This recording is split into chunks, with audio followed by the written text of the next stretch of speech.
Okay, Marie, you there still? Marie?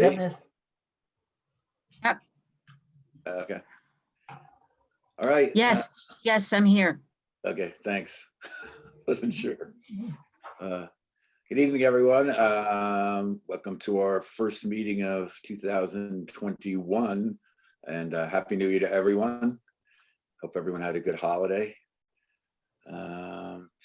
We'll start moving along. We got a bunch on the agenda tonight. I'm sure it's going to take some time. So let's start moving with number one, which is our garbage truck financing discussion. I guess, Michelle, if you could, I think it's fairly clear that we have, well, maybe it's not that clear. We have options as far as financing. I believe the option as far as which vehicle we're getting is fairly clear, except, well, maybe that's not clear either.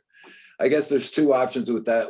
That is the one that seemed a little more expensive had the extended warranties on it, which my understanding is something we should definitely have. Is that correct? So the cheapest one is a Kenworth, and it does have extended warranties. Okay. All the extended warranties that the other ones offered, or even for one, and it's still the cheapest. Okay, great. I thought there was a difference there. Okay, so so we're kind of set on which vehicle we want. Is that right? Yes, according to Robert Downey, he went over the specs he compared the Kenworth to the Peterbilt, which was the original model that we spec'd out. Everything was good with the Kenworth. He made two changes. The factory said no price adjustment for the two changes. So the lowest bid on the Kenworth is good to go from a highways point of view. So is that Kenworth A or B? Kenworth A. It's 108,524. Right. Thank you. Mm-hmm. And of that total, we have close to 30,000 from insurance to put towards that. Is that right? It's about 27,000 and change. Right. Okay. And And so the price includes the mounting of the body of the, whatever is the body onto the chassis. The 108,000 includes the extended warranties and the cab and chassis. Then it's going to be 8,500 from Riverview, I believe is the mechanic, to do the mounting, to take it off the old truck and put it onto the new truck. So you have the 108 plus an 8,500 to get the truck ready to go. Good. Thank you. okay, and so so then the next discussion is on financing and what our options are there. And I think just one thing I'd like to add before we start that is we are in need of the other dump truck, I believe. I think we need to purchase another dump truck from everything I understand. So I think we should keep that in mind when we're financing for this truck also. Dump truck versus we're buying a garbage truck, right? Well, it's the garbage truck, but no, the garbage truck's what we're discussing now. Right. There's the need, the one, I guess I think it's an international that's not even Right, roadworthy. okay. It was in the budget until the other truck died. Right. And Okay, then the other gotcha. truck really isn't the size. I mean, we really need a decent sized dump truck. And, you know, I think we're hauling stuff different places and only can fit a couple of yards in the truck that we have. I'm not sure what the capacity is, but I think we need something of decent size. So that's going to be another expenditure we need to. Is that what normally has the Salter connected to it? Sorry, Dave. Yes, I believe it does. There's two of them that have a Salter connected. Hey, Bugs. Hey, Bugs. Hi, folks. Yeah, so talk to us about that other vehicle, just so we can keep that in mind when discussing financing for this. Right now we have a 2-yard Salter and a 4-yard Salter. The 4-yard Salter, the Salter's good. The truck is just, it's really not roadworthy. Okay. That's our main Salter. With that one, I can keep up with any storm pretty much. The small one, I have to send the guys out hour and a half before a storm starts just to get enough salt on the road. So we create that barrier between road and element. And plus, isn't it, don't we, I mean, we can use we can't use basically, we can't even use the 4-yard dump truck for anything else. But if we had a new one that was 4 or more yards, we could take the Salter off and then use that and make less trips when we were going to places like debris or bringing stuff to places. Yes, I do have I have another dump truck, but it's a very light truck. It's got highway gears in it. It's more for hauling light material. It's not really good to put a Salter in. When it's empty, it gets stuck on wet leaves. I think your point, Dave, is that the replacing the 4-yard Salter gives you more flexibility through the seasons. Yes, that is. Correct. What is the estimated cost of a new dump? I'm gonna say, let's see, if I'm getting cab and chassis about 108 for the garbage truck, we're probably looking at about upper 80s to upper 90s. So roughly another 100,000. Unfortunately, yes. And that is that going to be we're not looking at that for this year's budget, right? We're looking at that for next year's budget? I think we should consider it this year. It's in this year's budget. Look at the note on the bottom of Michelle's options. 35,000 is allocated in the Okay, current for the budget. first, gotcha, for the For first that. payment. Okay. Okay, so we're allocating that on a 3-year payment schedule, right? Right. Is what you're saying, Dave, that we don't want to use that $35,000 because we also need to get a new dump No, truck? I just think when we're deciding Yes. on how to finance it, we should take that into consideration. Because I think one thing we could do is go to the fund balance and pay for I think one of the options, Michelle, right, is that we can go to the fund balance and totally pay for one of the vehicles. So, I Or guess, what are the options? Sorry. so, all right, we'll start with the garbage truck, cab and chassis, and how to pay for it. I think it's understood we are going to buy one. We're going to go with the Kenworth A. If everybody's in agreement, I'll talk about financing for that 108,000 plus the 8,500. So financing, we reached out to 3 banks. One leasing company was so ridiculously priced, it's not even an option. It was an over 10% charge. So then you have M&T, you have the Bank of Greene County. Those are the other 2 financing options. So M&T is unique in the sense that they work with us. They let us pay our first payment pretty much the day we take out the financing. So that saves interest on a whole first payment. Then they structure it so that the next payment is the first or second month of the next budget cycle. So right now we're looking at March would be the first payment and then July. So now we have 2 payments out of the way. And then we're going to finance until the next budget cycle. So really you're looking at financing schedule of less than 18 months. It's 17 months. So even though they're looking at almost 5%, the interest there is with the processing fee is $3,700. It's still more. It's a higher rate than we've had in the past on other vehicles, but it's the best that M&T could do.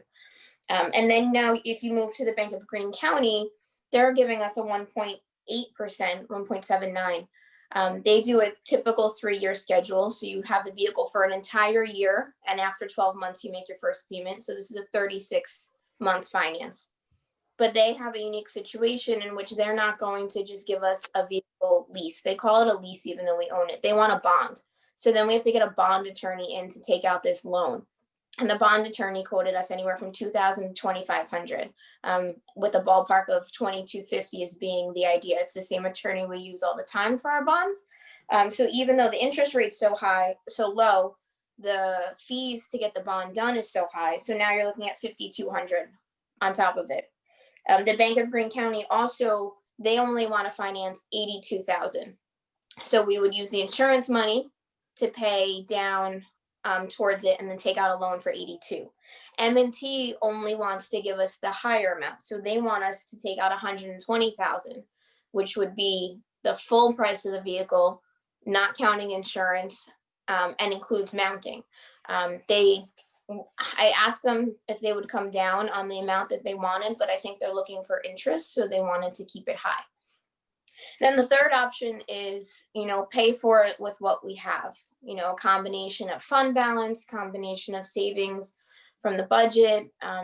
Originally, when this first happened, the $35,000 for the dump truck we thought about using that. But now after the storm and everything, now we end up probably needing both trucks. So we don't have to use that 35,000, or we could use it now. And then if we still buy a truck, use savings later on for something else. There is the option of taking the whole amount out of fund balance and adding it to the budget. But to do that, we have to go through the state comptroller's office, file amendments, raise the expenses, raise the revenue, raise the bottom line changes on the budget. It's a longer process. If we just reallocate money, then it's all done at the village level. It's internal. We do it all the time. It's the same thing. Recycling was more expensive 2 years ago. We took some money from garbage contractual, put it to recycling contractual. It's an internal budget adjustment. So I was thinking that we should, use the insurance money. We should reallocate some of the fund balance from the wall. And then, either use that 35,000 or reallocate more. So right now in the budget, there's $254,000 allocated from the fund balance to do municipal building repairs, which included the wall as the biggest part of it, the firehouse boiler, and some things at Village Hall. So I'm not saying that we can't do those projects, but I don't know, given COVID and everything, if all of those projects, 250,000 worth of projects, are shovel ready and would be done by May 31st. Michelle, could you, I'm sorry to interrupt, but could you clarify what the wall is? I think this is a discussion you had before Heidi and I joined. Wall on Main Okay, Street. the stone wall. The stones. Do you have a rough idea of we allocated 254,000. How much do we allocate for each of those projects? Do you know? The wall was about 130,000. The firehouse boiler was 35,000. We had about $20,000 at Village Hall repairs. We had $30,000 to $40,000 for a gas pump for the highway department, because we weren't sure what was going on with that at the time of the budget. So we put it in for flexibility. So we have flexibility to reallocate fund balance, I believe, right now. Michelle, how much cash would we have to give to M&T Bank for the first payment? And I'm assuming that will be in this fiscal year. Yes, it would be in March, and that first payment would be $41,300. Okay, so with option A, we've got to come up with 41,000 cash. Well, with option A, they're not discounting the loan amount for the insurance reimbursement. So it's the 41,000 minus the 27 for insurance. Okay, So so 14K. 14. I think I asked you, and I apologize, I'm not sure I got an answer. If we do go with M&T, make the first payment now, can we pay off the truck next year, or do we have to do it over the 17 months? I reached out to M&T, but I didn't get a response. I'm inclined to think, no, we cannot. I know with the Bank of Greene County, we cannot do that. So if we buy it outright, we still have about $165,000 left in the general fund. Is that enough for the projects we want to do and potentially anything else that comes up? Not in this fiscal year. Okay. Well, I'm sorry. But keep in mind, the wall has been on our plate for 10 Some years. many years. And I believe the estimate that we have exceeds the 135 that's in the budget. Correct, Michelle? I'm not sure. I don't know if we have a concrete number for what the wall would cost, but there's also the option of starting some projects, paying them out 50%, and then when they finish in June and July, paying them out the other way. So they have the flexibility to reallocate some fund balance now. I could be wrong. Maybe the wall can be done from now until May 31st, and we have to spend all that money. I wasn't sure with, everything going on, if that is really feasible. Yeah. How firm is the estimate that we have on the wall? Dave, do you know? No, it's not firm at all. Yeah, I mean, we put it out to bid. I have to go back and look at the bids. That was Some a time ago. year ago. And are the boiler, I'm sorry, asking for a moment to bring us up to speed. The boiler at the firehouse and the gas pump at Highway, are either of how urgent are those repairs that need to happen? Well, one's a replacement. It's not a repair. It's a new boiler. New boiler, okay. The gas pump, I think, is also a replacement. We've been able to get by with the current gas pump for 20 years. Right. The new gas pump is to provide the metering. Is that correct? Yes. It Better metering. the metering, it talks about adding in some new concrete pads. It's a big project. It's not just as simple as replacing the gas pump as we had originally thought. But then again, these are things that, if we want it to be done, say it was going to be done on May 1st, is it something that we could push off and then it's done on June 1st? So that it rolls into the next fiscal year. Bugsy, what's your opinion on that? What would you like an opinion on? Gas pump, how urgent? We can hold it off. It's still working. It doesn't leak. We've discussed before about compliance with that. Right now, we are not in a position at all to bring it up to compliance. It still works. The metering issue is more of an issue with you guys. I don't have a problem with it. I keep good good numbers on the gas, what's being used, nothing's being stolen, nothing's being lost, we're not losing any. If I had to say, yeah, we could definitely hold off on that. We have other priorities that are more urgent. Is there any safety issues, Bugsy? Can I ask who's on this Zoom meeting? Is the quote for 40,000, does that include bringing it up to compliance? No, the Okay. compliance numbers were somewhere around 100,000. Right. And that's a much larger And that- issue that's going And to that take. was a one person opinion at that point, from what I remember, right? Correct. Okay. Yeah. Something that we'd have to do a formal RFP process, formal bid, sealed Right. bid. It would, not saying that it can't be done. It's not something that could be purchased overnight. It would take some time, and we know how, the bid process, as much as we want to rush it, things always take time. Here we are with a garbage truck. Even though we know we needed one back then, just the process, especially when the state's involved, things move slowly. Michelle, for the dump truck, Yes. how realistic is that to get that on the current books? I can't answer that because I don't know what the factory is. So this Kenworth, they said that, they could produce it within 3 months, maybe even less. Last year we were in the same boat. We bought a police car and they were looking at a minimum of 6 months for, a police Explorer. So it really depends on the car manufacturer, and I don't know what kind of truck we would be purchasing, what brand, so I can't answer that. But once we spec it out and we put it out to bid at the state level, that's a minimum of a 21-day bid process.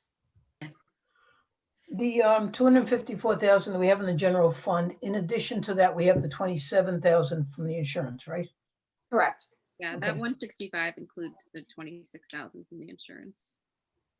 I was saying if we subtract the cost, we'll have about $165,000 Remaining. Yeah, and that takes into account that insurance payment. And I'm sorry, I need to take a step back and ask a potential lunkhead question. So with option A, even though we only need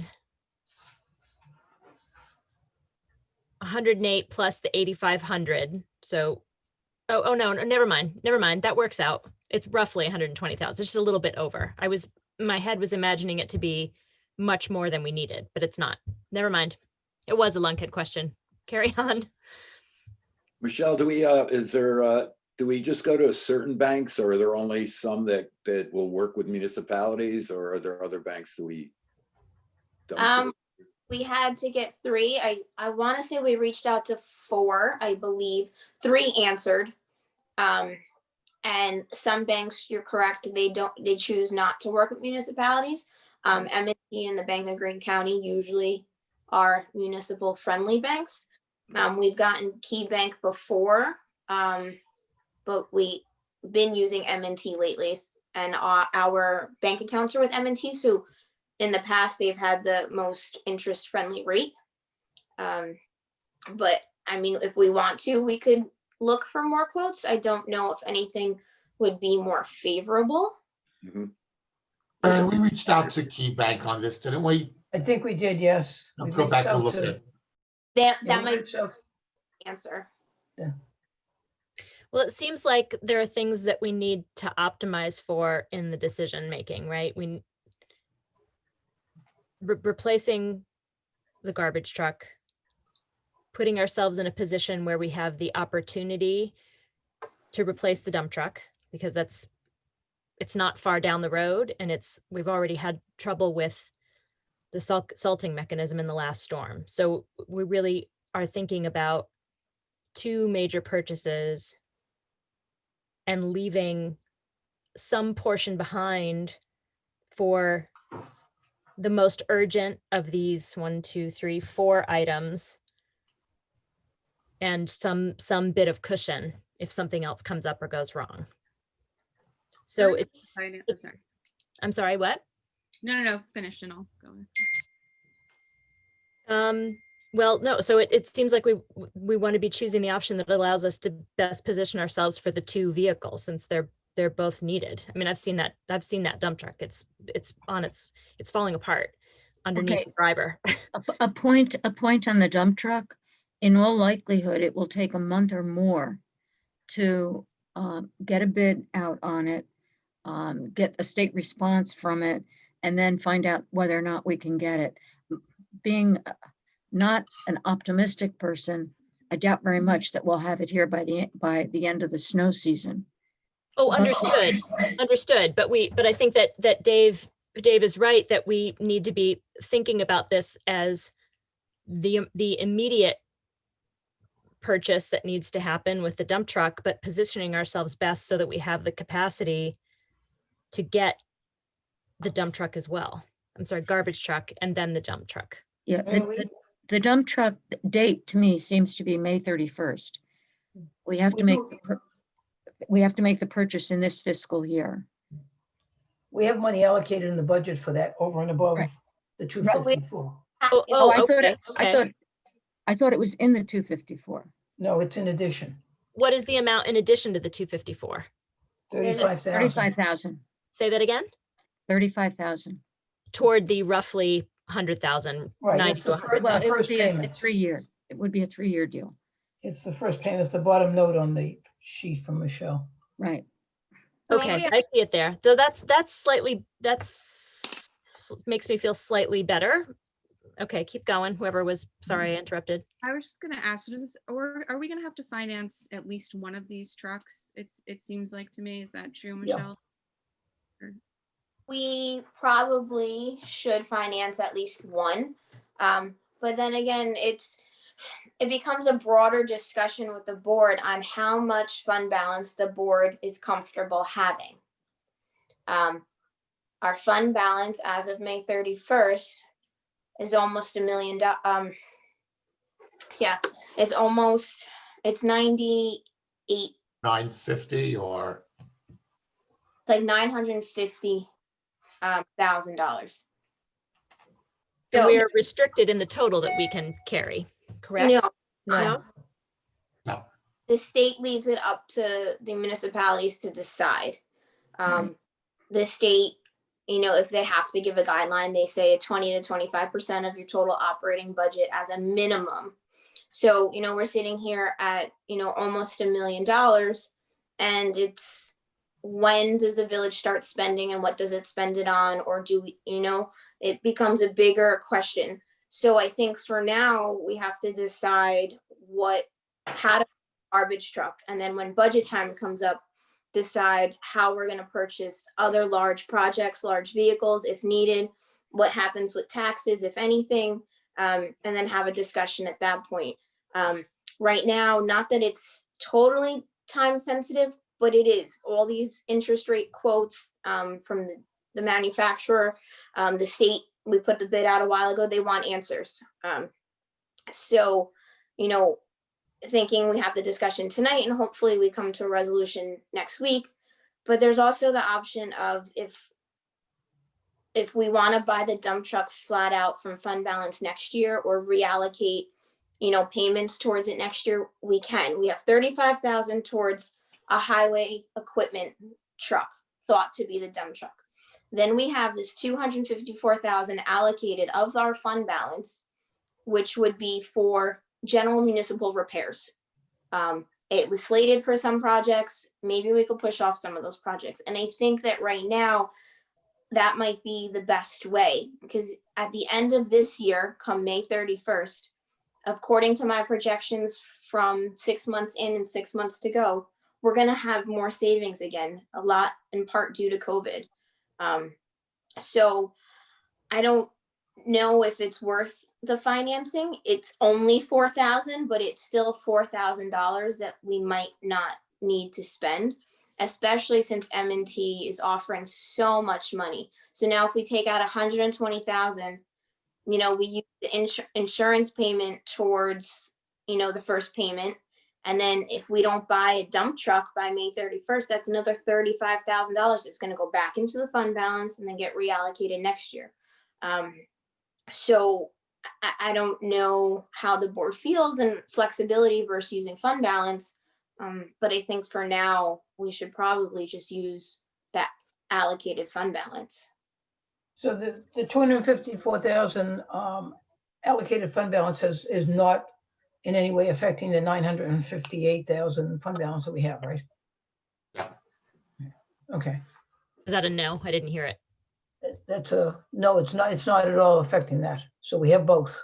Correct. Well, and this strikes me as, I mean, there are a lot of municipalities that are suffering quite a lot right now. And I feel like we're in a very lucky position to be able to say we have a healthy balance, and to use it wisely on a purchase of equipment that we're going to get a lifetime, you know, a vehicle lifetime out of seems smart to me. I mean, it seems like an appropriate use of available fund. My opinion is we have this fund balance, and the fund balance has grown quite a bit in my tenure. And, you know, I think it exceeds what we need, regardless of COVID or whatever we get into. We need 2 vehicles. And I think we should use whatever, Michelle, you feel comfortable with using out of the fund balance, and we can use some out of the general fund for this year if necessary. Because like you said, if we don't do these projects, it's going to get rolled over again or rolled into the fund balance. So, I mean, the reserve fund. So I would like to use the reserve fund as much as we can, or use a decent amount of it to at least purchase 1 vehicle. I mean, I agree. I'm of the opinion we should use the cash out of the 254. That still leaves us a decent amount of money.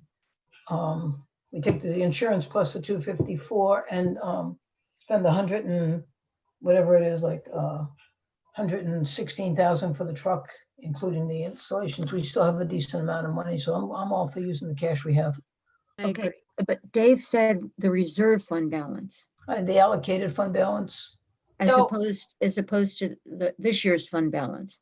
Well, I Michelle? would fix whatever we feel we are going to just be rolling over. Like if we have 240,000 and we're not going to purchase anything with that, or maybe by June, then I think we should use whatever we can of that.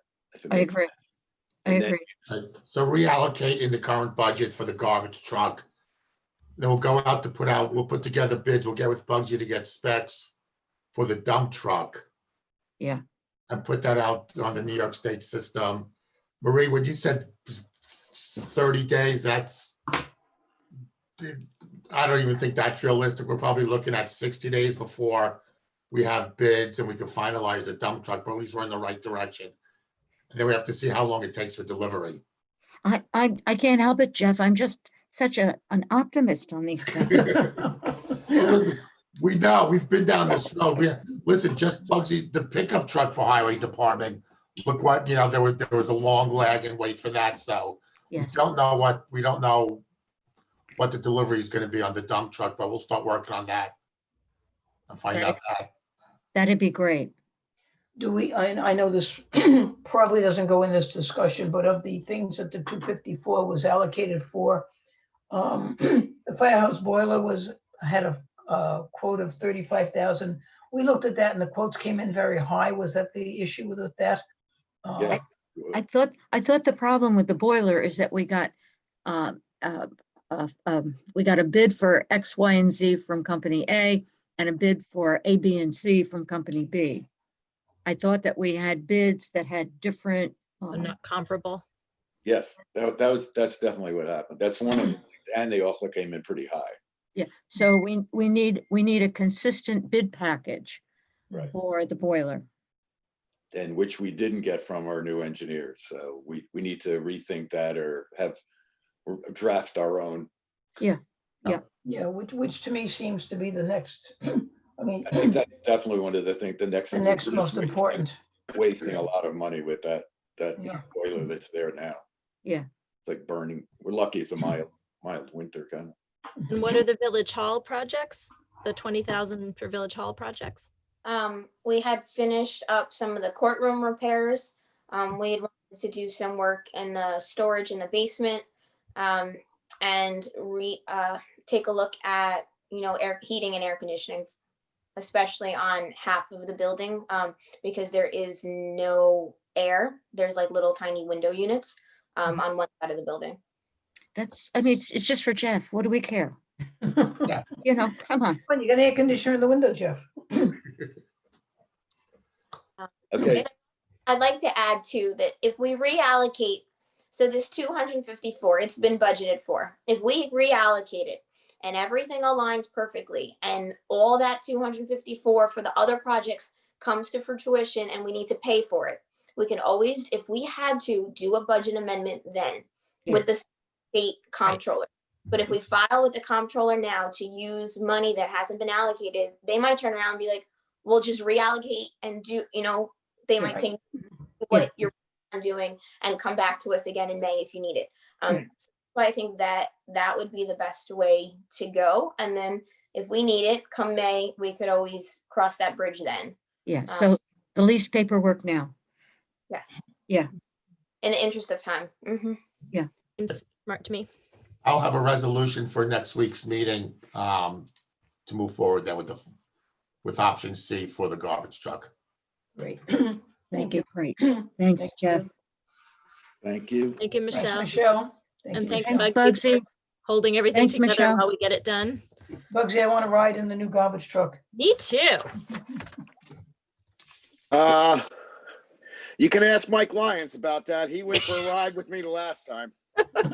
Yeah, not that kind of a ride. I never heard anybody scream that loud. Okay. Well, thank you everyone on that. Thank you, Michelle. Thank you, Jeff. Thank you, Bugs. Next we go to correspondence, 2931 Rock Street. Is Michael Reisman on? Yes, I am. Thank you. Hi, Michael. Hi, everyone. Good evening. Happy New Year. Dave, would you like me to very, very briefly summarize the letter? What is brief? Brief is a. Two minutes. I think you could go over the reason for your letter, that it's from the residents and your three your three topics. Okay. I will do that very quickly. So I am Michael Reisman. I live at 30 Rock Street. Lived in the village for 15 years, served on the special board for the comprehensive plan for 5+ years, and on the code update committee for about 2 years. So we submitted a letter, well, 2 letters to the village board of trustees. We, meaning residents of Rock Street and Kemble Avenue, regarding the project at 2931 Rock Street. And, you know, I think everyone is aware, we discussed this, or the trustees discussed this last month. It is the subject of a pending application with the Historic District Review Board. There's a public hearing that's been held open. It will continue next week. The reason we sent the second letter to the village board is that there are issues that the HDRB either will not address at all, or they will address in only a certain narrow framework. So that's why we thought it was important to bring these issues back to the attention of this board. And I will just summarize the three issues. And I know some of my neighbors are also attending tonight's meeting. They may want to just add a little more detail, but the three issues are: number one, we've asked that no work proceed on the hillside unless and until there is a comprehensive safety plan implemented. Now, we know, or well, I should say, we don't know exactly what has transpired in this regard over the last few weeks. We understand that there have probably been some discussions. It was briefly, very, very briefly discussed during the HDRB meeting right before Christmas, but we just don't know what the details are. And again, the HDRB has addressed this in a narrow way, because it's not strictly within their purview to address health and safety issues. The other piece here is that based on the events early last month at the site and on Rock Street and Kemble Avenues, we respectfully ask that the board and the mayor consider clarifying the role of the mayor, the board, and the Cold Spring Police Department with respect to situations like the one that transpired early last month with respect to construction that is sending projectiles across the street. And we got mixed, you know, to be blunt, we got mixed messages from Officer Burke, and it seemed that, you know, the onus was on the mayor. The mayor saying, from recollection, perception, it's a police matter. It was not fully addressed really for a day and a half, almost 2 full days. And this was a serious situation. So that is the first issue. The second and third issues, I'll very briefly touch on. They're set forth in the letter, of course. Second issue is permits for curb cut and driveway. The curb cut permit issue is something that actually came up during an HDRB meeting earlier last month. Village Attorney John First, I should say, suggested that a curb cut permit was necessary. We've set out the relevant provisions of the village code in the letter. We just ask that the village board consider those provisions and whether in fact we believe that if those permits are necessary, and they set in motion certain requirements and review from the highway department. Finally, the issue of planning board review. This has been discussed previously, but we ask that the village board take another look at this issue. The village board has the authority to refer this matter to the planning board. The project is in the office-led industrial district. 13412 of the zoning law, it specifies that a building or use requires site plan review and must be referred to the planning board. With all due respect, there's been some discussion. I think Matt Francisco, the chair of the planning board, had some views that were expressed really in his own personal capacity at several village meetings. We disagree respectfully with his interpretation, which again was not offered on behalf of the planning board or any other village body. The last thing I will say, and this is actually not in the letter, and I really think this is very important for the village board to consider with respect to setting a possibly very bad precedent here. So if in fact the position of the village is, as it seems, that planning board review is not required for a project like this, for a driveway, that may have implications for other properties that are in districts that are subject generally to site plan review, such as the Marathon property, which also happens to be in the office light industrial district. And it may come to pass, if there is a precedent here, that a driveway in the office light industrial district does not require site plan review. What's to stop the owner or owners of the Marathon property from putting in building permits to install driveways on that property? There are certainly continued environmental issues with that site, but to my knowledge, and having spent a lot of time over the last 15 years researching that project, talking with the EPA officials who oversee that project, there are some restrictive covenants on certain areas of the property, but there may be implications that are broader than have been contemplated if the view of the village is that, hey, it's a driveway, it's a permitted use in a residential district, doesn't need site plan review, even though it's in a district that would require that. If it were, I think there's no question it would require that type of review if it were a construction of a building. So those are the 3 points. I will stop. I apologize. I probably went a little over 2 minutes, but I turned it over back to the mayor and the board, and if there are any neighbors who have additional comments. Do you have additional comments from anyone else before we address or discuss further?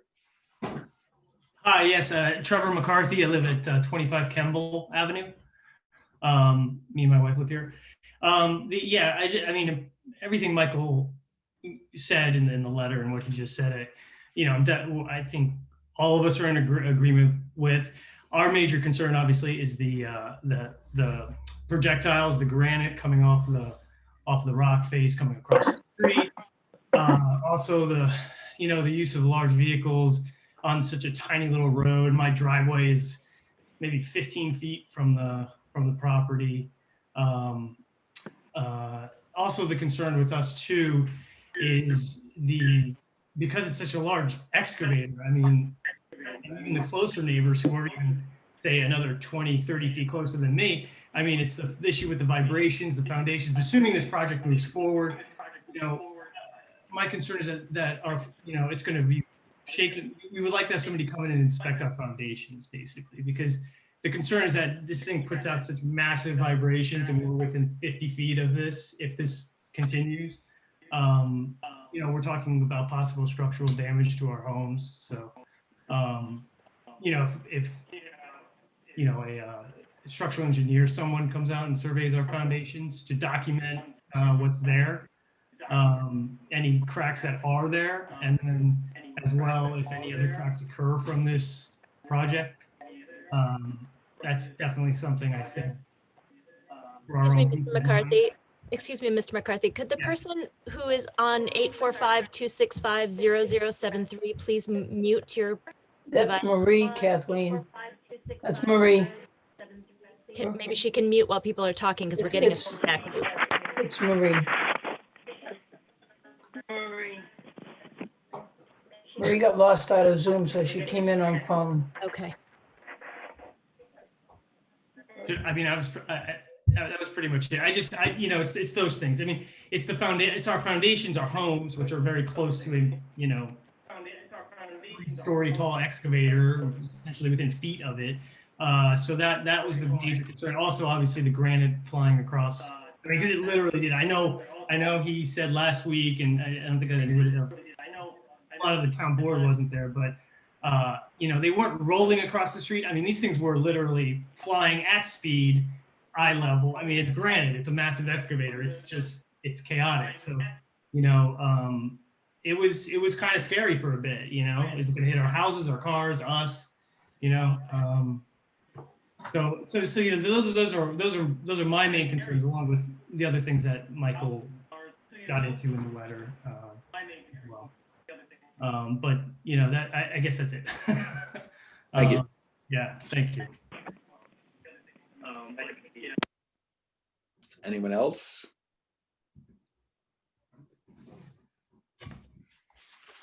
Serena had her hand up. Serena Clempen. Hi, yeah. Just wanted to echo everything Michael and Trevor said, and indeed these were not like tiny pieces of rock. I have one here, so they were significant. So definitely concerned about that. Also, our property is immediately across from where the excavation is happening, and so we're also similarly concerned about our foundation. And then the only thing I wanted to add is that there's a significant difference between when the excavation was happening at the bottom of the hill as opposed to when it moved to the top.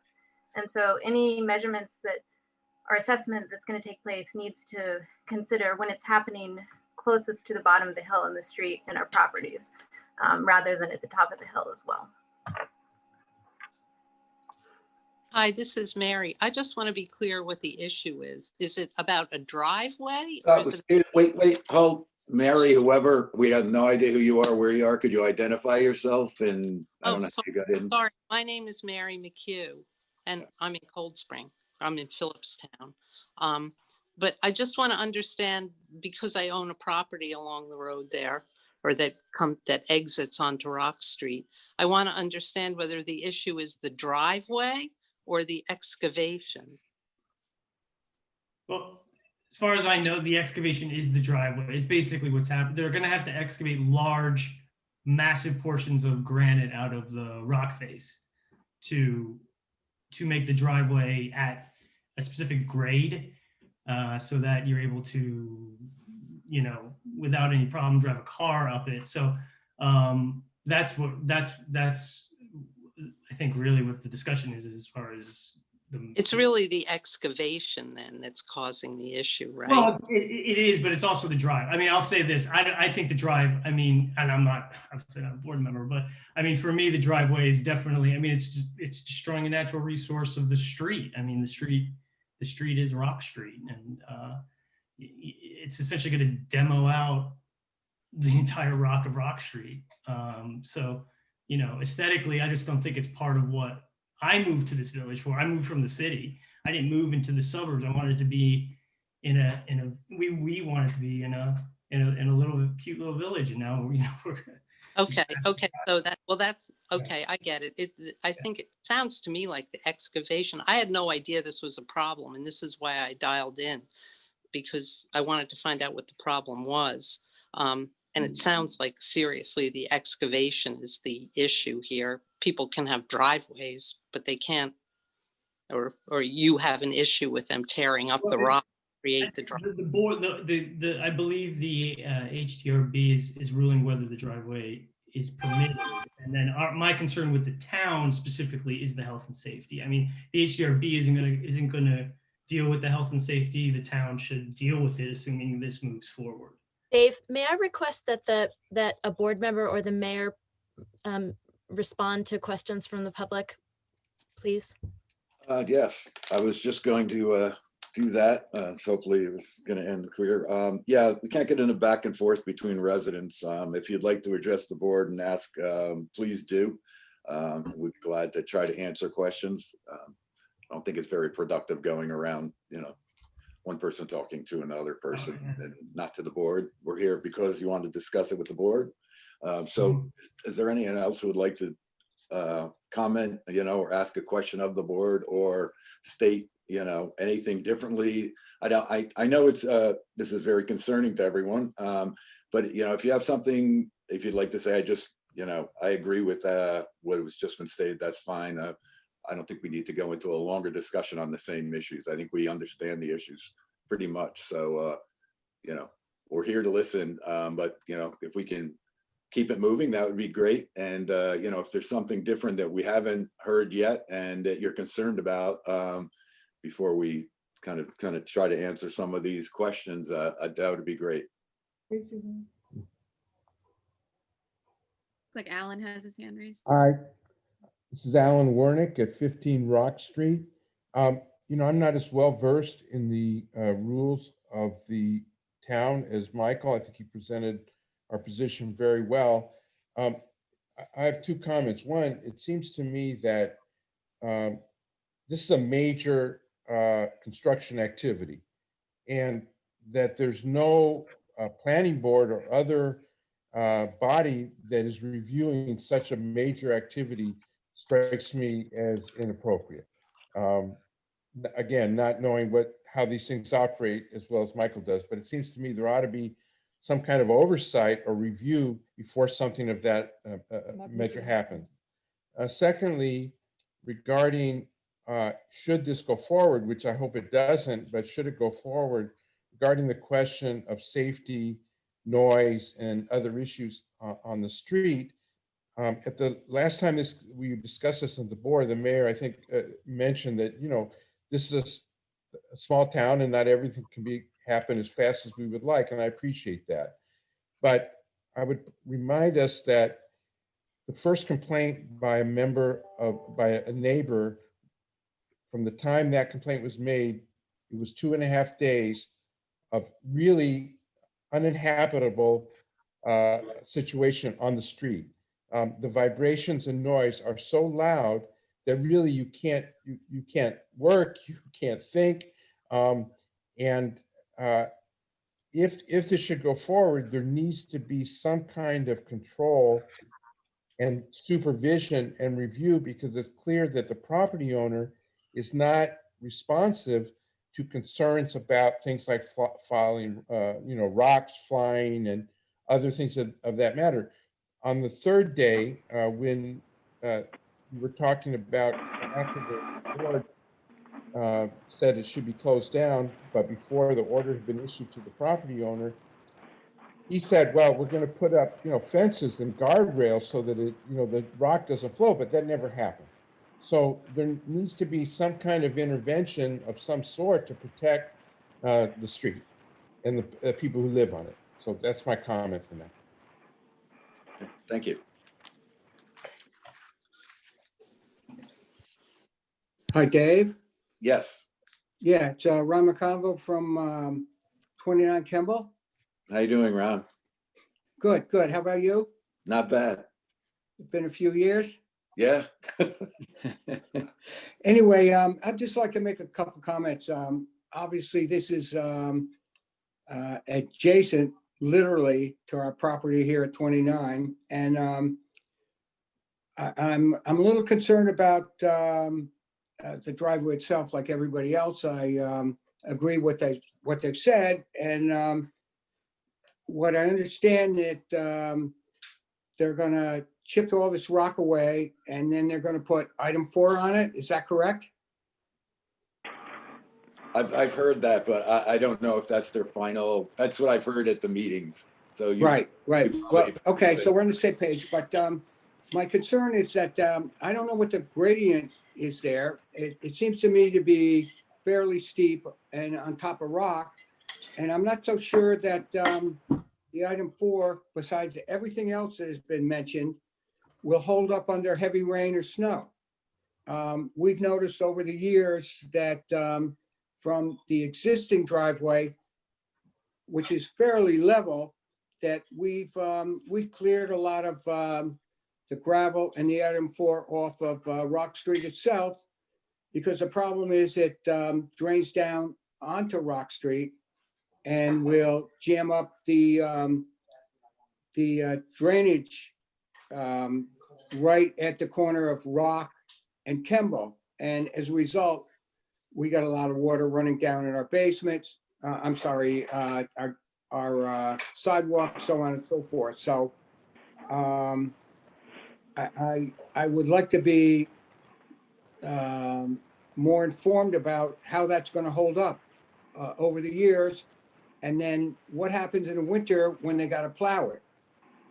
And in addition to that, I'm a little concerned about how the village looks at the contractor. I understand it's it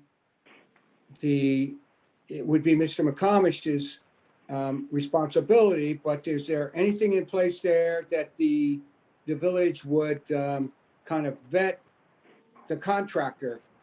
Because my question is, how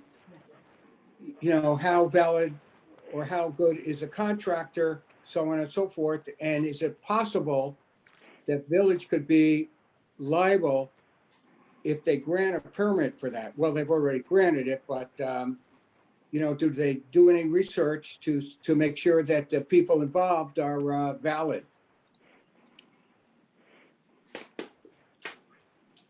Okay, all valid points. I know we were supposed to, I'm not sure, I'm not privy to the paperwork that was done. I mean, the contractors definitely need insurance. I don't know if we can request the bond for something like this. So that's something we could look into. I don't think that's done usually, but I'm not sure if in this circumstances that would be done. So I really can't answer your question totally on the liability to the village.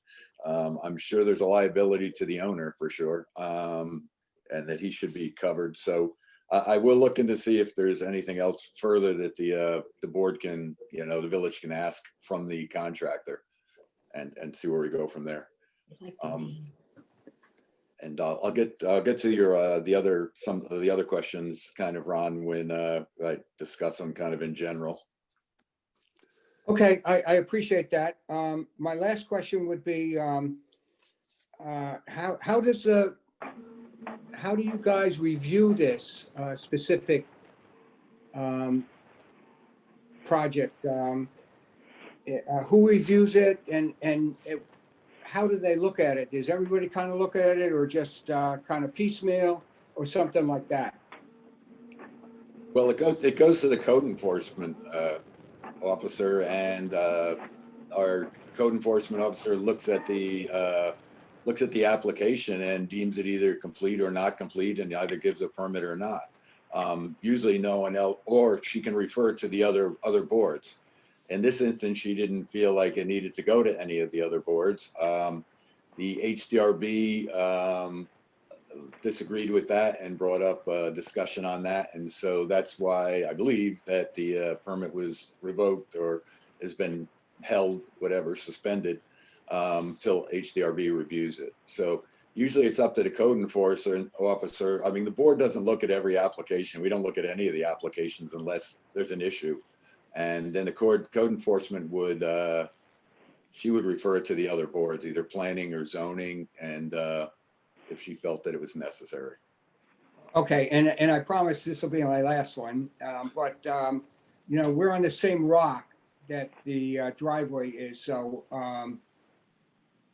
how would we recover? And I know it's his responsibility, but does the village make sure that the contractor has the appropriate insurance? Should we sustain any damage to, for instance, the foundation of our residence here on Kembo? We definitely require the insurance. I'm not sure, it's one of the issues I'll have to talk to our attorney about, how like heavy equipment and affecting something like foundations would work. I'm not sure. I'm sure he's responsible, but I don't know. I'm not sure with like heavy equipment and how that works or what's needed. So I'd really have to run that by our attorney and see what's needed there, or how, if it's, whether it's a village's responsibility or homeowners to have something inspected to make sure, there's a before and after to prove that damage has been caused. I'm not sure on that, Ron. I'd have to either talk to an insurance company or our attorney. Okay, again, I appreciate that, but my stance may very well be that since the village granted it, they may have some liability in granting it, but we'll have to see how that goes up the road. I agree. Thank you. I appreciate it. All right, thank you, Dave, for the time. Alan has his hand raised again, I think. Yeah, Alan again from 15 Rock.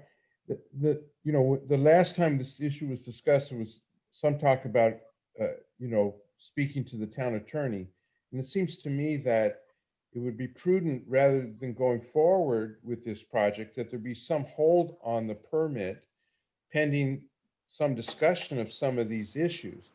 That's Because- going on. That's not to say, I mean, I don't think, we've expressed or at times have expressed that or the need to tell you that are in contact with our attorney. I've been in contact with our attorney, and when we get to our answers, they've come from on advice of our attorney.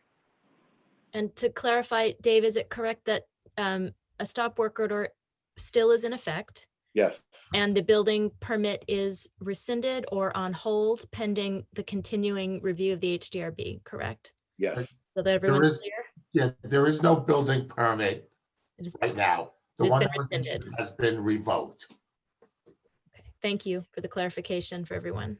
And Jeff, do you know about the insurance and what's asked for and what's generally needed, or if there's differences in projects?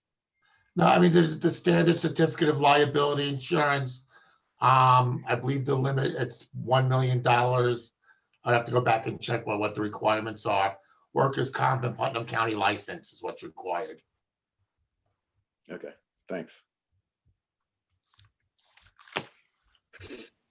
Anyone else? Okay, so, Oh dear. she's got her feedback going.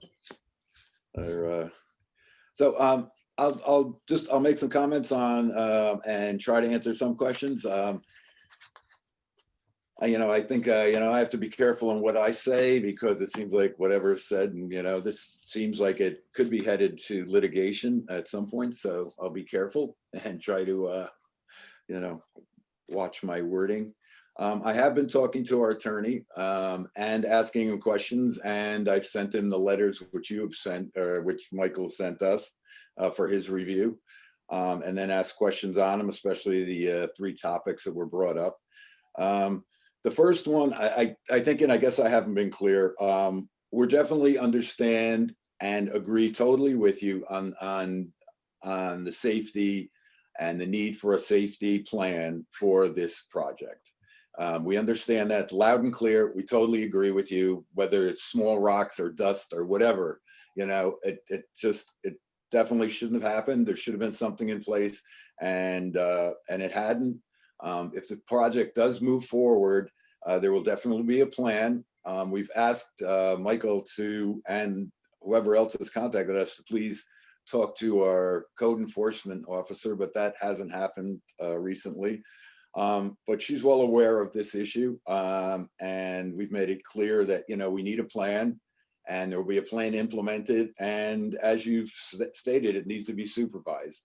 And it can't be just 2 pieces of plywood with a 2x4 holding it up. So as far as the safety issue goes, totally in agreement, totally with you, and we'll do everything we can to monitor, come up with a plan and monitor and make sure that it happens for the safety of all the residents. Like Ronnie lives right, I think he could probably tip the machine over and land on his house. So the concerns are well noted and understood, and we will definitely have something in place. If the code enforcement officer, once she comes up with a plan, she can distribute to you as well as the contractor, and make sure that that's, they're held to that. So that's number one.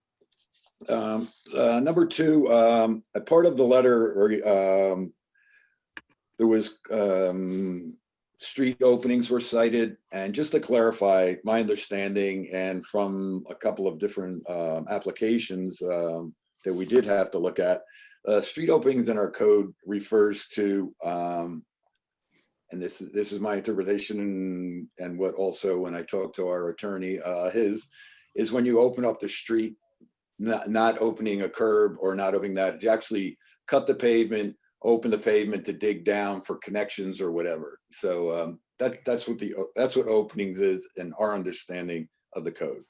You might differ from that opinion, but that's the way it's been interpreted in the past. Curb cuts on this piece of property, I think it's fairly difficult. There is no curb, obviously. The driveway seems wide and has been used. I don't know when the curb cut or when this driveway was in place or when it was allowed to go through there. I'm sure it's been there for a very long time. I don't think there's going to be any documentation stating exactly where that curb cut is or what you would consider a curb cut. Okay, So, do you mean the existing parking space that's there? You don't mean the driveway, right? You mean the I parking mean, no, I pad mean, that's there the driveway itself. to the parking pad? Because if the driveway or the curb, if the entrance is altered in a way, then it can be, then a permit is needed for that. I think it's very hard in this circumstance to find out what actually is the driveway, because there's such a wide area that's gravel that's being used. So I don't know where it went and to extend the driveway. So I would leave this, and I'm leaving this up to the code enforcement officer, and she can talk to highway because usually it's the highway crew chief that makes that determination. But I think, like I said, it's usually cutting curbs, actual concrete curbs, whereas there's nothing here. So I'm not sure how we determine where the driveway is on this or how that's done. So I will leave that to the code enforcement officer to look at. He's the person we've hired to do this, and also the highway crew chief. They could probably meet up and discuss that. I think it would be more to the code enforcement officer's decision on that one. So those are those two. Let's see. The drainage also, and our attorney has also suggested that could be included in the safety plan to understand how the drainage is going to work. And as Ron McConville had mentioned, if there's going to be item 4 there, how is that, I can't really tell how steep this is going to be or how this is actually going to work. I don't think anybody really can. It's very hard looking at that property to see how this is going to work or how low or high steep this driveway is going to be. But I think there is a concern about the gravel being washed out. I think that's legitimate. And it's something I think the code enforcement officer can maybe address in her, in her safety plan. The last is is requiring this to go to the planning board. I think there's a difference of not opinion of what we've heard, because I talked to our attorney today and he totally agrees with Matt and myself that this shouldn't go to the to the planning board. The building inspectors determined via a letter on December 2nd that the site plan review is not triggered under the zoning code. Village Board of Trustees has no jurisdiction to override the building inspector and determine site plan review is necessary. These are the words of our attorney, and we hired this attorneys back when Butterfield was going on, and largely because of their background in land use. So I would defer to, I would definitely defer to both our planning board chair, but mostly to our attorney. This is what how he reads this. He doesn't believe it rises to the need for to go to the planning board. So, and I agree with both of them. I don't think it does. So it will not be going to the planning board. Dave, on that point, is the Village Board of Trustees able to meet with the attorney as a board? Sure. Or you can reach out to him, if you'd like on this.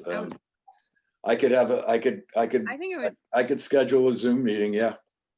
Either a Zoom, or I was thinking it would be helpful if he's not available to do that, or we have difficulty scheduling, for him to give a response to the issues that were not a response to the community, but an interpretation of the questions that have been raised by the neighborhood for us. Okay, so I guess my citing of what he has said isn't clear. Well, I think it could be more clear coming from him, and I think it would be helpful to see the places in the code that he is pointing you to as a counterbalance. There are a lot of issues happening in this application, and I think it would be helpful to hear from John directly, either in writing or in a call. Sure, I can arrange that. Thank you very much. May I make a suggestion or ask a question? It's Mary again. it seems there's a gap and that the objection is to the significant alteration of the physical landscape. And there's nothing in the historic district rules that I know of, I may be wrong, that requires review of that. And perhaps that's missing because the physical landscape in Cold Spring is, as people have pointed out, an important reason for people wanting to be here. Rock faces actually are included under the. Oh, they historic- are? Yes, that's part of why they're reviewing it. Oh. Natural resources are Yes, sorry. cited in chapter 64. Yeah. Okay, well, that should address the issue. And if you have concerns on that topic, those are issues that should be taken to the continuing public hearing before that board. That's a great place to register your thoughts on that topic. Okay, well, I won't trouble you anymore. Out of trouble. Thank you very much. Not trouble at all. Appreciate it. Yeah.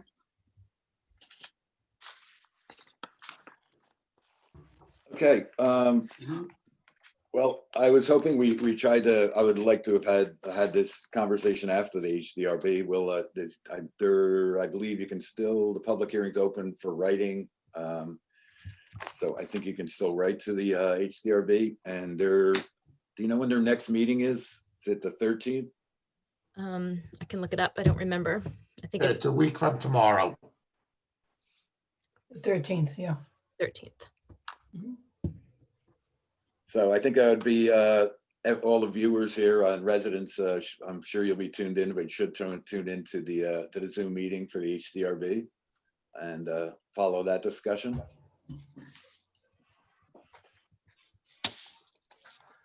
Okay, thank you all the callers, and we will continue discussing this, and I will try to get more information on some of the insurance issues and the concerns about foundations, and go from there. And I will arrange a meeting with the board with John.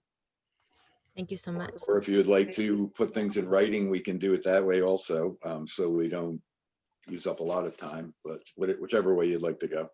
Whatever is faster and easier for him. I think time is I time think on a it's call is probably- the useful consideration.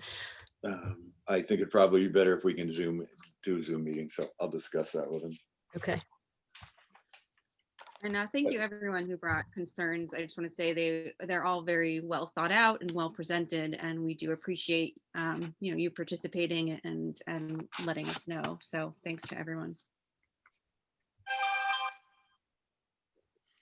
Okay, so moving along in our agenda is the discussion on fire inspections.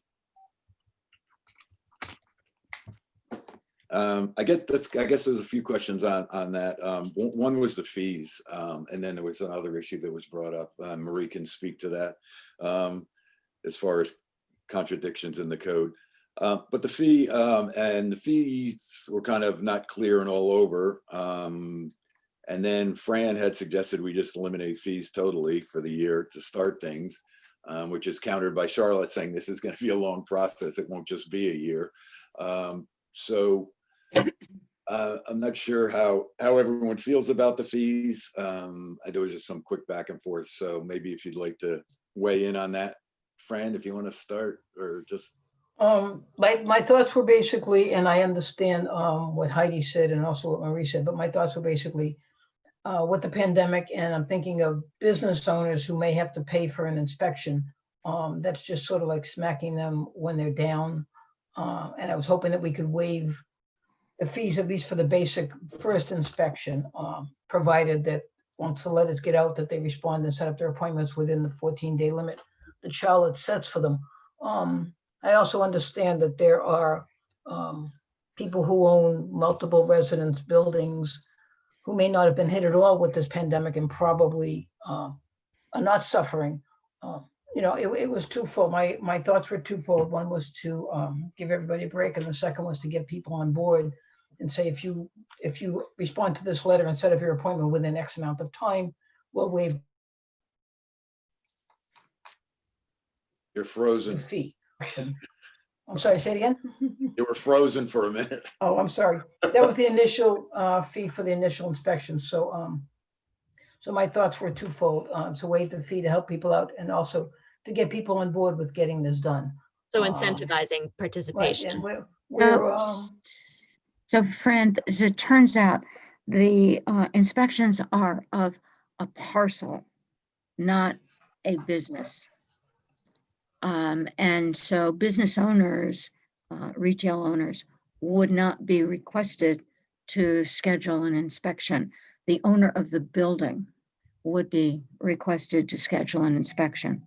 okay, so there are So- very few businesses in the village who, the person who owns the business owns the building. I can think of the Riverview, I assume Hudson House. I think don't- I think Hudson House is a corporation. Okay, so, Many, I mean, one way or the other, it's not a landlord. Pig Hill Inn, I assume, is also owned. And BU. I believe Pig Hill Inn is a corporation again. The point that I was trying to make is that the majority of the inspections that Charlotte is looking at in the first wave are commercial properties. There are some structures that she's looking at in the first wave that are multifamily residences, one of which you can see from your backyard. There are very few that she's looking at in the first wave that are residences where they are a single family occupied. Where that exists, that parcel has a second structure on it. So it falls under the category of multi-dwelling. And there are a few of those, but we could certainly ask Charlotte to first focus on the commercial parcels.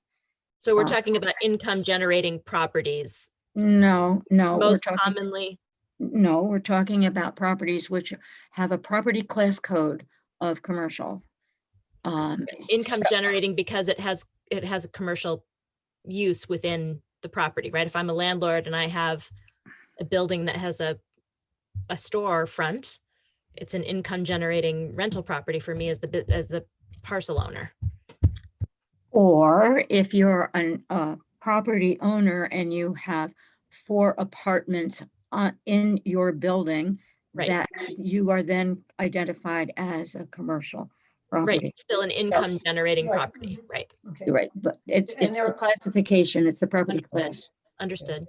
and from what I understand, and Marie, you and I spoke about this too, the religious houses, the churches also have to be inspected, and, that's another place where, and we may want to consider waiving, because they probably have been hurt with this.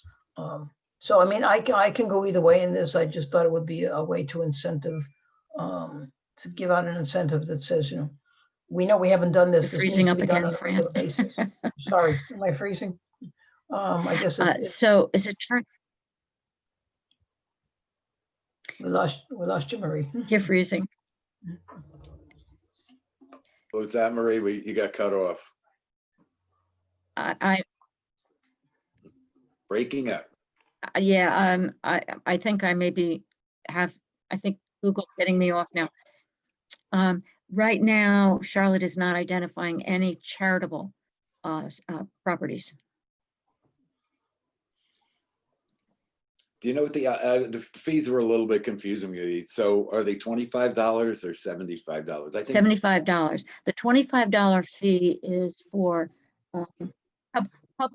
public service. So that might be the Verizon building on Holding Avenue. It might be, I think there are a couple of properties that provide cell replication or cell service. Those would be the $25.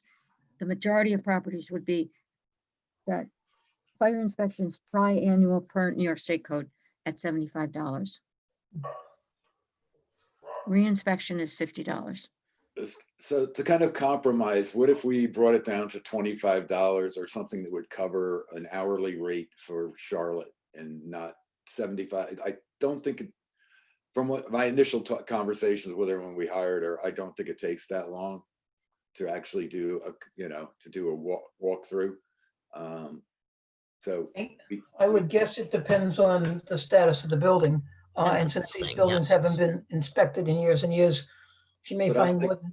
I don't think it's going to take an hour or, I mean, she was talking like a half an hour or something. So say an hour, that's quite a bit of time to walk through a building and, point out that exit lights are needed or stuff's in the hall or doors aren't opening or, whatever is needed, and to do a write-up. And I don't think $25 is too much to ask, and it would cover some of the cost, if not all the cost of the visit. And also, I think it would incentivize people to, it wouldn't be like we're after their money or trying to gouge or whatever. We really need to get this taken care of. Right, It's like, yeah. We're in a village that's probably a tinderbox, and we don't even have. This is a major protecting us, So we really need to get these inspections rolling and, take care of them. Excuse me.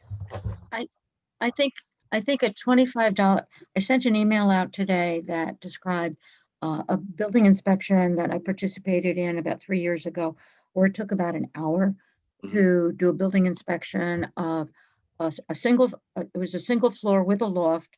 And it with the building inspector's comments and my questions to the building inspector for clarification, it took about an hour. Now, that didn't include no, it was not. Okay. That did not include the setting up of the meeting. It did not include any documentation after the meeting.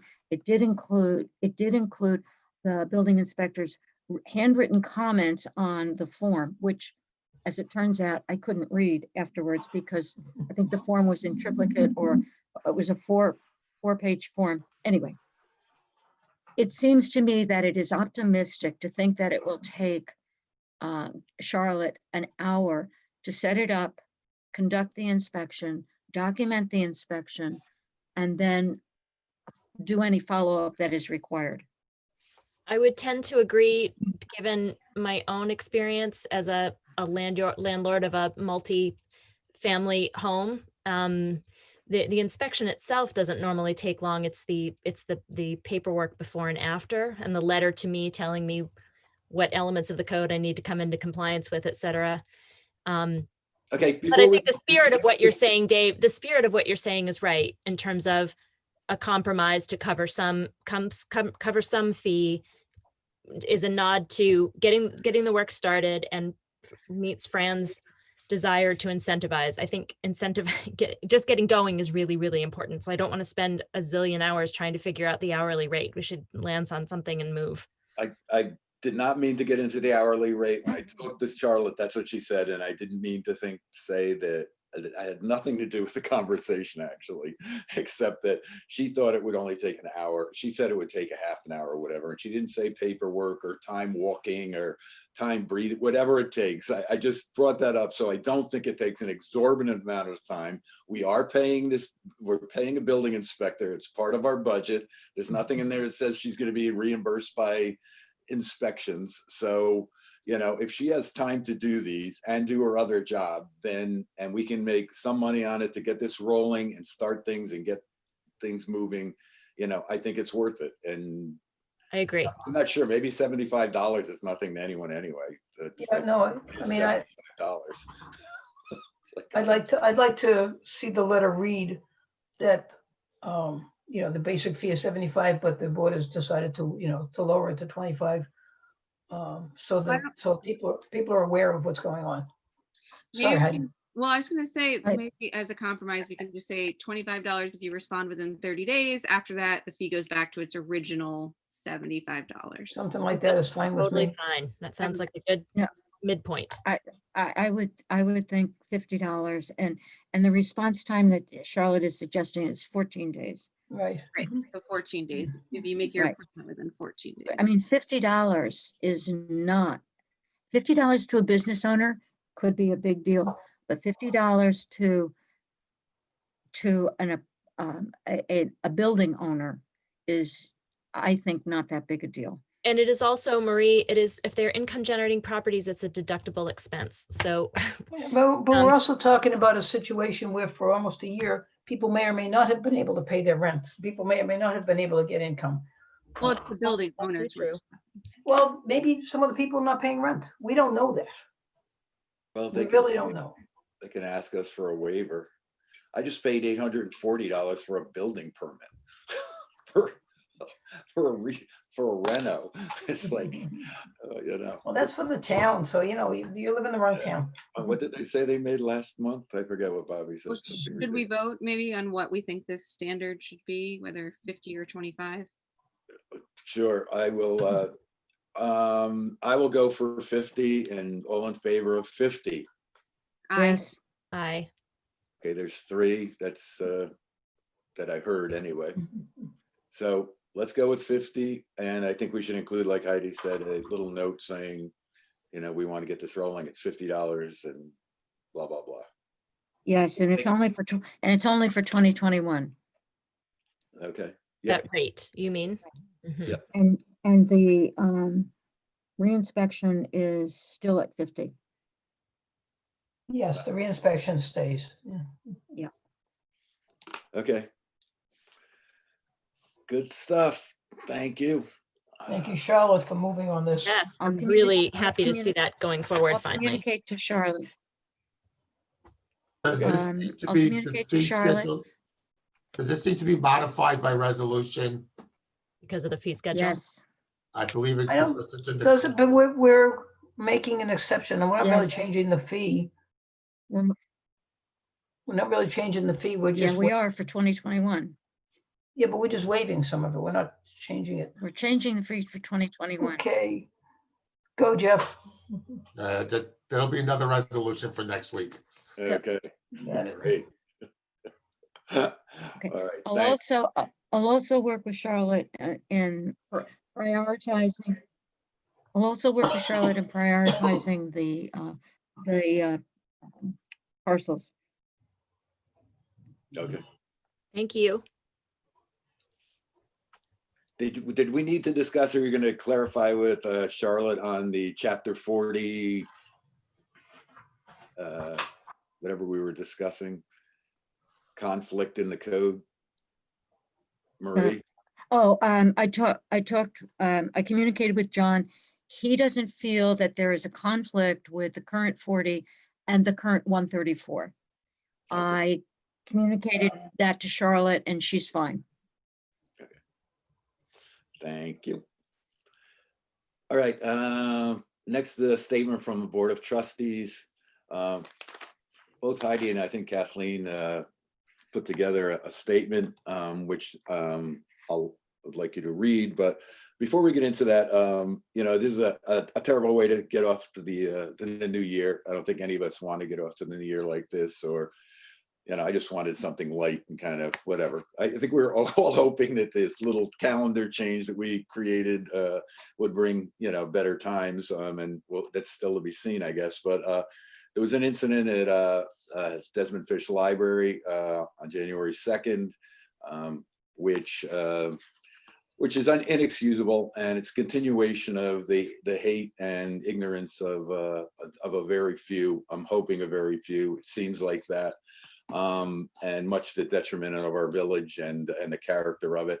When you have individuals that are kind of, you know, singled out and well-intentioned, you know, a cooking class for kids, and something that you would think is like important at this, you know, in these fairly tough times, would all go well and would be well accepted. And you have a totally ignorant, hateful person Zoom bombing, as they call it, a meeting, and you know, saying what the things that he had said, or this person said, and had written, and being so intense about it in front of an audience of our kids in the community.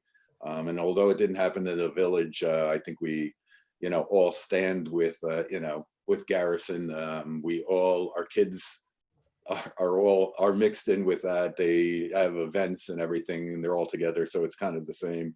And also, this person was an employee, I believe, of Heidi's, or a part-time employee.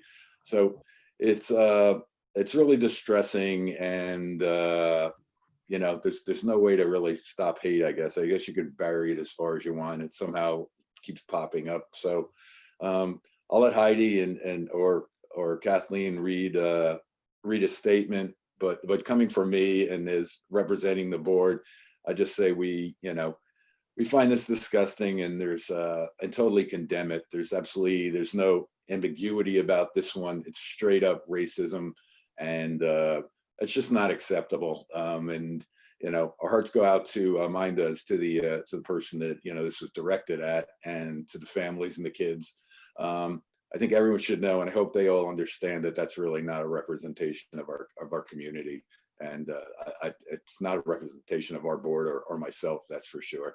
And I hope at some point in my life all this ends, or we can, I don't know, come to some resolution on it. So that said, Kathleen or Heidi, if you'd like to read your, and you could preface this with what happened, or if it's not clear in the statement. I can't remember, I read it, as long as people know what had happened actually.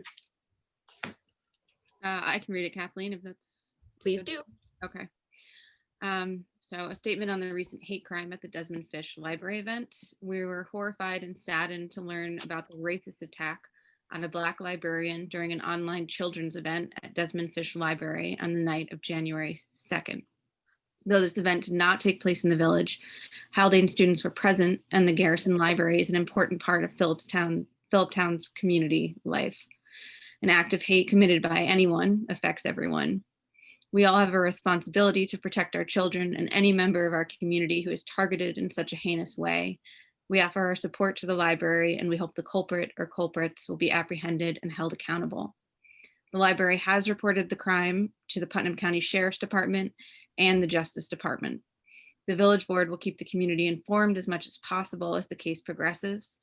We want to thank Officer in Charge Larry Burke for addressing villagers' concerns yesterday, even though the matter is not within the jurisdiction of the Cold Spring Police Department, and I'm told it was actually not a working day for him. So thank you, Larry. The Phillipstown Hub, which is located at 5 Stone Street, is available to anyone in need of counseling. This is always true. And as a community, we stand shoulder to shoulder against racism and hate in our village and in our larger community. So if we are able to get updates in the future, we will keep everyone in the loop. Thank you. Just to add on, the sheriffs are investigating, and I'm trying to find the person using, using the Zoom and trying to locate who it is. So hopefully they'll be successful in this case, and this stops. So again, it's sad way to start the year, and hopefully the people that were most affected by it understand that this is not the community they live in. So best to all of those. And thank you, Kathleen and Heidi, for putting that together. Sure. Okay, next, more good news, the COVID-19 update. I hear things aren't going so well, and looking at the numbers. So Heidi, you have an update on that? Kathleen, actually, she's been sitting in on. Oh, okay, sorry. Nope. So there is a weekly Wednesday call with the Putnam County Health Department and town and village representatives. So I'm attending those on Wednesday mornings. Unfortunately, it being the morning after our board meeting. Any report that I give the following week there will be a little bit of lag time, but we're hoping to distribute information out via the village website and the village Facebook page so that folks have information sooner. And we also want to encourage folks on more frequently to monitor updates and data that are provided on the New York State Department of Health website. The weekly dashboard that gets put forward by the Putnam County Health Department does have a bit of a lag in data, and primarily for us here in Phillipstown, because we avail ourselves more frequently of hospitals in Westchester and Dutchess geographically, and the Putnam County Health Department gets direct report on hospitalization and positivity status from the Putnam County Hospital in Carmel. Our results that are taken in Westchester and Dutchess hospitals go to the state and then back down to the Putnam County Health Department when a resident of our county is the person sick. So for us, for folks who go to hospitals in Westchester and Dutchess, there will be a little bit of a lag in the data. So the state health department data is always more up to date than the county dashboard. So the distribution of vaccine is prioritized in phases across New York State, and those phases are being determined by a state commission. We're currently in phase 1. There was phase 1, and then they added in a phase 0. So 1 includes healthcare workers, long-term care facilities, and then congregate living communities were brought into that early phase as well. The health department will be setting up pods, points of distribution for vaccination. There will be 2, one on the west side of the county, the east side of the county in Carmel. That is where vaccinations will begin for healthcare workers this Thursday, 2 days from now. And then the following week, there will be a second pod on the western side of the county, our side of the county, located in Putnam Valley. At the Putnam Valley Senior Center that was deemed to be a more central site for this side of the county. That may change, but that is the plan for the moment. And the point about congregate living communities is important for us to talk about now because this week's, as Dave pointed out, this week's dashboard showed a big spike for Phillipstown and has folks rightly concerned. That spike is largely attributable to an outbreak in a congregate living facility in Phillipstown. The health department believes that it has been contained, but that's a big chunk of that number. And then of course, something we all have to be realistic about is those numbers also reflect the follow-on cases that are beginning to surface because of gatherings at holiday time. And so the health department is telling us, basically buckle up. The numbers are going to be higher for the next few weeks as cases that were spread during the holiday season begin to appear in the positivity numbers. So I think we all need to be prepared for a few hard weeks. The county is also, I'm going to be reaching out to you colleagues, and if there's anyone in the public who has thoughts on this, the county is asking municipalities to help compile contact information for not-for-profits, faith communities, and other community leaders that can be sort of a chain to distribute good information quickly, particularly about vaccination updates throughout the community. So we'll do that by email, not take up time now on the call, but build a list of folks. And if the public wants to suggest any leaders or organizations to us, you can send me an email at trustee.foley@coldspringnewyork.gov. And I just want to remind folks that we're the front line now. It's not the hospitals anymore, it's us. So it's within our hands. Stay masked, stay vigilant, distance and wash. Thank you. Mm-hmm. And thank you for including this. I think it's great. So works out nicely. Thanks for your time. No problem. For going to the. No problem. Okay, is there anything else from the board? Just I'd like to just say one thing, regards to everything, and people's concerns. Please don't hesitate to call the village. And I'm not always there. It's I bop in and out. Jeff's always there. Charlotte, our code enforcement officer, is not there all the time, and neither is Michelle. But if you have concerns, please don't go to Facebook. Please give us a call if you want to know when garbage is being picked up or why it's not being picked up or anything like that. Just give us a ring. If there are hate crimes or something like that, please don't hesitate to call our police and report it. And also you can come to a board member or whatever, and we will definitely take action. So I just want to say that it seems like a lot of times we don't know what's going on if you don't come to us, and then we hear it secondhand after it's been back and forth and batted around and everything else on Facebook or some other social media. So please contact us. And if we don't respond, then, we'll take the heat for that. But, again, call us, let us know what your concerns are so we can work with you on them. Dave, I just want to add, if people should go to the website and sign up for email alerts. That's Yes. the best way to get information from the village. We try to send out blasts, garbage, there's things about water, winter parking. That's the best way for us to communicate that news to people in a timely fashion. I encourage everybody to just go subscribe for email alerts, and you'll get information as it happens and as it goes out. Okay. That's a scary doll behind you. What is that? Say something, Jeff. Down on Flowers. on your other shoulder.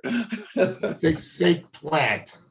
No, the Oh other no, one. I see it in the corner. It's on that little Yeah. side table. There you go. All the way. It's a little bald guy. Oh, that was actually Tatiana's mother's doll when she was a baby. Tatiana's mother was a baby. Tatiana got it. And then, Dave, you'll remember Carl and Alyssa with the greyhounds next door. We babysat those 2 greyhounds for 3 weeks when they had gone away. And I came home one day, one of the dogs got to Tatiana's room and ate the doll's head. Oh. And Tatiana was so upset about that. But the doll also has on a uniform from when Tatiana went to Catholic school when we lived in Queens. So it has a history, has a story. So yes, it's scary looking, but All right. All right. Thanks. I don't think it's as much use to get into code update right now. Long night. Everyone agree with that?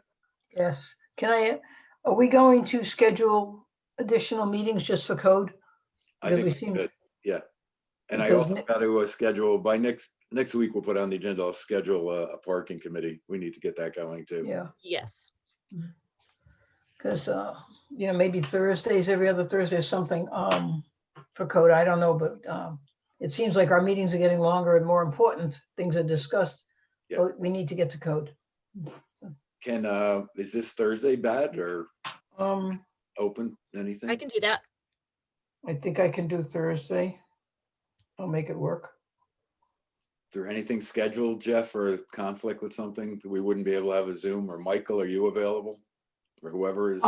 There is a zoning board meeting on Thursday, so I mean, I can run the Zoom for our Yeah, code we- meeting if we need to.